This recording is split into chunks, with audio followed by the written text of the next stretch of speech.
Pois bem, antes do nosso breve intervalo, nós falamos acerca de uma diferenciação entre metáfora e comparação. Agora falaremos acerca especificamente da comparação. Comparação é uma união de dois elementos por um termo comparativo. Qual seria esse termo comparativo? Pode ser como, mais, que, menos, que, tal, qual. Vamos ver? O termo comparativo pode ser como, mais que, menos que, tal qual. É o termo comparativo que pode ser usado para compor uma metáfora, destacando uma ou mais características comuns entre esses dois termos. A metáfora, então, ela usa esse termo comparativo e destaca uma ou mais características entre dois termos. A comparação pode também se dar com a utilização de verbos, o verbo parecer e assemelhar, ou com o adjetivo semelhante. É a mais frequente das figuras. Vejamos exemplos. Então, a comparação ela é a mais frequente das figuras. Melhor é a repreensão aberta do que o amor encoberto. Olha aí, a comparação, usando o do que, usando esse comparativo. Melhor é a repreensão aberta do que o amor encoberto. Provérbios 27, versículo 5. Os montes se derretem como cera na presença do Senhor. Salmo 97, versículo 5. Mais uma vez, como o comparativo, a presença do comparativo para compor essa comparação. O monte, ele é muito firme, porém, ele se derrete na presença do Senhor. O monte aí é falando de algo firme, de algo difícil, que por difícil que seja, derrete-se, torna-se nada na presença do Senhor. Porque os meus dias se consomem como fumo, e os meus ossos ardem como lenha. Temos aí duas comparações, e duas vezes aparece o comparativo como. Isso está no Salmo 102, versículo 3. Porque o que duvida é semelhante. Olha aí, agora aparece o adjetivo semelhante ao invés do comparativo como. Porque o que duvida é semelhante à onda do mar, que é levada pelo vento. Tiago, capítulo 5, versículo 6. Então, essas são comparações. Essa figura de linguagem ela aparece bastante na Bíblia Sagrada. Tão importante é o uso de comparações para esclarecer um fato que até Jesus usou comparações, usou esse recurso de linguagem. Vejamos dois exemplos. E dizia: aquele que é semelhante ao reino de Deus, e o que compararei ao reino de Deus. Olha Jesus usando aí essa figura de linguagem chamada comparação. Só que agora, ao invés de ele usar o comparativo como, ele usa primeiro o adjetivo semelhante e depois o verbo comparar. Vejamos isso, vamos repetir. E dizia: a que é semelhante o reino de Deus, é a que o compararei. É semelhante ao grão de mostarda, que um homem tomando-o lançou na horta e cresceu, e fez grande árvore, e seus ramos aninharam-se às aves do céu. Lucas capítulo 13, versículo 18 e 19, o mestre dos mestres, usando esse recurso de linguagem chamado comparação. Qualquer um que vem a mim e ouve as minhas palavras e as observa, eu vos mostrarei a quem é semelhante. Uma comparação. É semelhante ao homem que cavou, que edificou uma casa e cavou e abriu bem fundo e pôs os alicerces sobre a rocha. Percebe-se a importância do uso dessa figura de linguagem, da comparação, para esclarecer fatos como esse, para fazer comparações como essas que o mestre dos mestres fez. Prosseguindo, e vindo a enchente, bateu com ímpeto a corrente naquela casa e não a pôde abalar, porque estava fundada sobre a rocha. Vejamos mais um exemplo. Mas o que ouve e não pratica é semelhante, olha lá, comparação, semelhante ao homem que edificou uma casa sobre a terra, sem alicerce, na qual bateu com ímpeto a corrente e logo caiu, e foi grande a ruína daquela casa. Lucas, capítulo 7, capítulo 6, versículos 47 ao 49, nós vemos Jesus fazendo uso dessa figura de linguagem chamada comparação. Pois bem, nós estamos vendo a riqueza que é o uso do sentido figurado das palavras. Nós já falamos sobre metáfora, já falamos sobre comparação. Observemos agora a metonímia. Ela é baseada em relações em vez de semelhanças.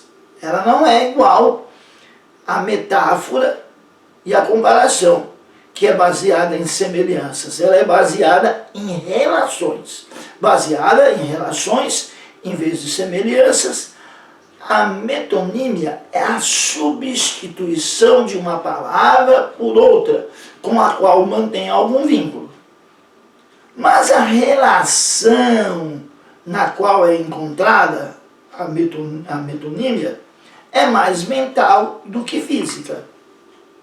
Ela indica relações como causa e efeito, progenitor e prosperidade, sujeito e atributo, sinal e objeto assinalado. São metonímias. Vejamos. Abraão diz: eles têm Moisés e os profetas. Lucas 16, 29. Ele naturalmente queria dizer que eles tinham os seus escritos. Moisés já havia morrido, os profetas já haviam morrido. E aí é uma metonímia. É a obra pelo autor. Eles têm o autor pela obra. Ele diz, eles têm lá Moisés e os profetas. Quando na verdade ele quer dizer os escritos de Moisés e dos profetas. Trata-se de uma metonímia. Temos também Isaías capítulo 22, versículo 22. A chave da casa de Davi. Transmite a ideia de controle sobre a casa real. A chave, a autoridade sobre a casa real. Metonímia. Toma-se a chave da casa pelo controle da casa real. A circuncisão é chamada de aliança em Atos capítulo 7, versículo 8, porque era um sinal da aliança. Isso é metonímia. Vejamos uma outra figura de linguagem que também enriquece o texto da Bíblia Sagrada. A sinédoque. A sinédoque, ela assemelha-se de alguma forma à metonímia. Ela é parecida com a metonímia.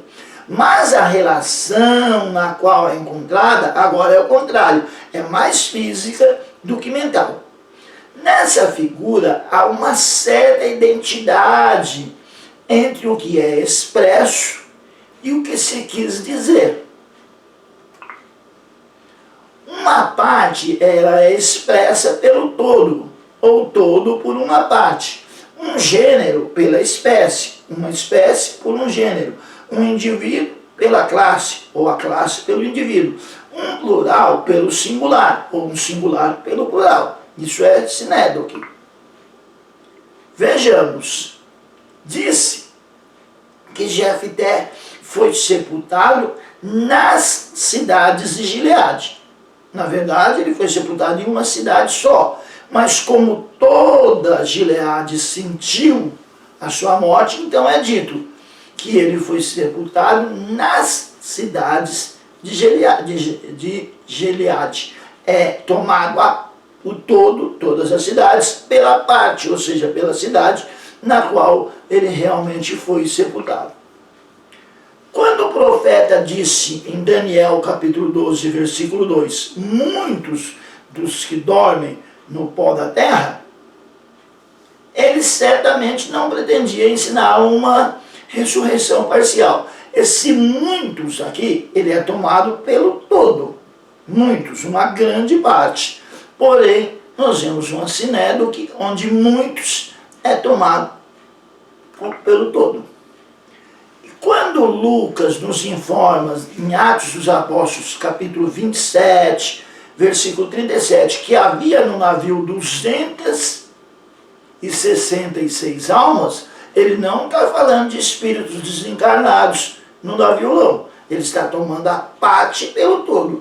Ele está usando a palavra almas para simbolizar pessoas inteiras, com corpo, alma e espírito.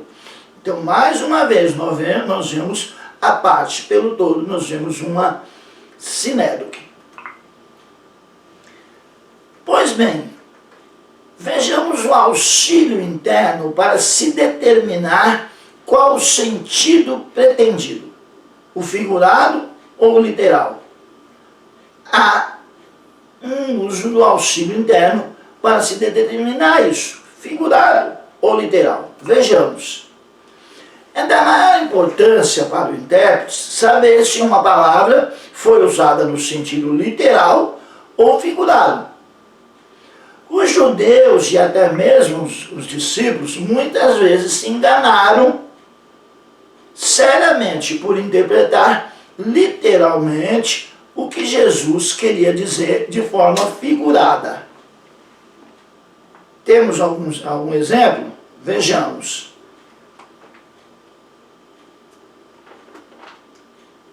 Evangelho segundo escreveu São João, capítulo 4, versículo de número 11. E disse-lhe a mulher: Senhor, tu não tens como tirar a água, e o poço é fundo. Onde, pois, tens a água viva? Nesse caso foi a mulher. Ela interpretou literalmente, quando ele estava falando simbolicamente. Então isso é sempre um perigo quando se usa, quando se está falando simbolicamente e se entende literalmente. Vejamos o mesmo livro. Evangelho segundo escreveu São João, capítulo 6, versículo de número 52. Disputavam, pois, os judeus entre si, dizendo: como Disputavam, pois, os judeus entre si, dizendo: como nos pode dar este a sua carne a comer? Eles tomaram literalmente o dar a carne a comer. Ele estava falando de dar a sua vida, de oferecer-se como pão da vida para dar a eles a vida eterna. Sentido figurado. E depois esse sentido figurado vai passar para o sentido simbólico quando o pão da ceia passa a simbolizar o corpo e o sangue de Jesus. O pão passa a simbolizar o sangue e o suco de uva ou o vinho passa... O pão passa a simbolizar a carne e o suco de uva ou o vinho passa a simbolizar o sangue. Então, mais uma vez, eles têm dificuldade em entender porque eles entendem, porque eles tomam literalmente o que Jesus está falando simbolicamente. Como é que nós podemos e pode dar o corpo dele para nós comer? O sentido era figurado. Portanto, é de extrema importância que o intérprete tenha segurança nesse assunto. Ele sempre saiba quando é figurado e quando é literal. Então, algumas considerações podem ajudá-lo materialmente a resolver essa questão. Vejamos, há certos escritos nos quais o uso da linguagem figurada é a priori impossível, entre os quais estão as leis e todos os tipos de instrumentos legais, escritos históricos e obras estritamente filosóficas e as confissões. Nesses casos, dificilmente é usado o sentido figurado das palavras, porque esses documentos eles almejam primeiramente a clareza e a precisão. A beleza aí fica em segundo plano, porque a linguagem figurada é para tornar o texto enfático, belo, o que não é necessário em documentos históricos e legais. Há uma regra hermenêutica frequentemente repetida, de que as palavras devem ser entendidas no seu sentido literal, a não ser que a interpretação literal envolva uma contradição evidentemente absurda.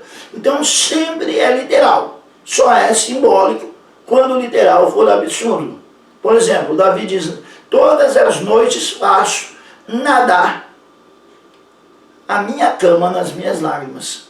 Só pode ser sentido figurado, porque o literal aí é absurdo. Como é que um homem vai chorar até a cama nadar nas lágrimas?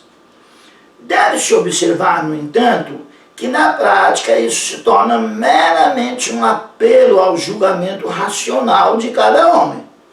O que parece ser absurdo ou improvável para alguém pode ser considerado como perfeitamente simples e lógico para outro. Então tem que sempre observar também isso. O meio mais importante de se determinar se uma palavra foi usada literal ou figurativamente em uma certa relação é encontrar no auxílio ao qual já nos referimos, ou seja, sempre dentro do texto, do contexto, sempre deixando ser literal até que o literal seja impossível. O intérprete deve considerar estritamente o contexto imediato. O contexto é sempre muito importante. Os adjuntos de uma palavra, o caráter do sujeito e dos predicados a ele atribuídos, o paralelismo, se tiver presente, e as passagens paralelas. O intérprete deve sempre levar isso em conta. Pois bem, nesta aula, nós buscamos conhecer a importância do uso do sentido figurado das palavras e buscamos também entender as principais figuras de linguagem: a metáfora, a comparação, a metonímia e a sinédoque, que são figuras de linguagem que enriquecem o texto bíblico e são usados também para poder enfatizar, para em alguns casos tornar possível o nosso entendimento, como é o caso da antropopatia, como entender as emoções de Deus, como entender os textos em que se atribuem emoções humanas a Deus, sem entender a antropopatia. Como entender os textos que atribuem formas humanas a Deus, sem entender o antropomorfismo. Como entender textos que atribuem partes de animais a Deus, quando diz que debaixo das suas asas estarão seguros, sem entender o que é um zoomorfismo. Zoo, referente a animal, morfê, formas, atribuir formas de animais à divindade. Então, o uso do sentido figurado das palavras é importantíssimo. Chegamos ao final de mais uma aula, façamos uma oração para encerrarmos e até a nossa próxima aula. Pai, em nome de Jesus Cristo, seu amado Filho, que é poderoso e fiel, em cuja presença nos encontramos nessa noite. Nós lhe somos gratos, ó Pai, por mais essa oportunidade de aprender a Tua Palavra, aprender especialmente a interpretar a Sua Palavra. Nós te agradecemos, ó Pai, pela Tua presença em nossas vidas e especialmente nessa aula. Nós te agradecemos em nome de Jesus Cristo. Amém.